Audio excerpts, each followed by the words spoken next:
Matt, it may look and feel like Australia, but it's definitely North Wales. The sun's come out, it's a hot one.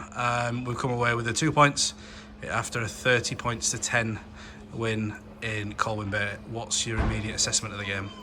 That was a tough battle out there. The North Wales boys came out hard, and they put a lot of energy into sort of beginning parts of each of those halves there. So, but I thought we kind of hung in there with that, and I was just really happy with our desire and our will to keep playing, and then sort of our executions at the back end of there to get some of those points late were good. Felt like a game of two halves. The first half probably quite frustrating from a spectator's perspective, but certainly the last 20-25 minutes of the second half opened up a little bit, didn't it? It did. I think when a little bit of tiredness got into the game there, we started to sort of come up with some plays and scored some good tries. Probably in the first half we didn't manage the game in the right area a lot of the time, and beginning of that second half there was pulling our hair out a little bit at times where we weren't getting to end of sets, and we had to be really dogged with our defence on our own try line, which I thought we really was. So I was pleased with that, but we kind of probably need to manage those exit sets and those end of sets to be able to put the energy in the game and actually finish in the right areas of the field. Bit of disruption pre-game. Lost Junior Sow on Friday, and just a minute or two into the second half we lost Ryder there. What was the issue with those two? Junior, I think it was a contact injury on his knee. On training on Wednesday, but he didn't know he'd done it, and then it just sort of came up swollen on Thursday.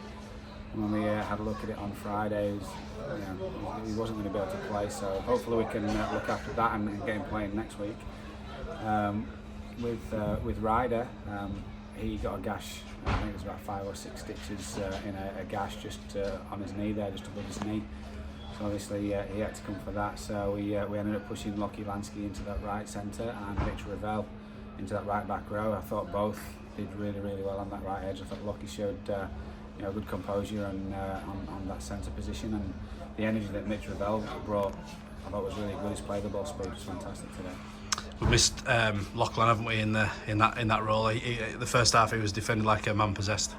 Yeah, he was cramping towards the back end of that game there. He's not played for a little bit, but it's certainly good to have Lockie back. His communication and his talk's really good in defence, and I think that showed today. I thought our right edge defensively was good today. A nod for George Flanagan as well on debut, who probably went 115 metres to score in this heat. How was he for you? How do you sum up his game? I thought it was a massive inclusion for us today. When he came on the field, he really brought some energy and lifted us. And I think the boys responded to him really well. So it was nice to see him out there and putting that performance in for us, and capped off with that. Was it 90 metres, 95 metres? It's probably about 200, I think, by the time you've spoken to him. But there'll be some tired bodies in there, won't they, playing in this heat? Yes, it's warm. I mean, it's only showed sort of 18-20 degrees, but that sun's burning down on us even now. So, there's certainly be some sore bodies. We'll have to get some good recovery in for this week, because we've obviously got a big game next week against Oldham. Yeah, leading into that's a week today. We'll have played the League One promotion favourites, I guess. Probably too early to talk about that now. Just enjoy today, but heads down for this week, is it? Yeah, it's same as I say always. We're doing our review, have a little look at the areas we did well and need to work on from this game, and then once we've done that, start to look forward to Oldham and what sort of threats they pose. Which looking at their squad, obviously they pose threats all over the park. Really big middles, a left edge that's scoring tries for fun. So we'll have a look at that though on Wednesday, Thursday, and get ready for that for next week. Do you foresee any personnel changes for the team next week, or again is it too early to say? It's too early to say at the moment. We need to have a look at sort of Ryder, how that cut goes as far as whether he can play or not. And I think most others pulled up pretty okay. We'll get DP back obviously from suspension, but we'll check in on them next week and we'll go from there. Thanks, Matt. Cheers. Thank you.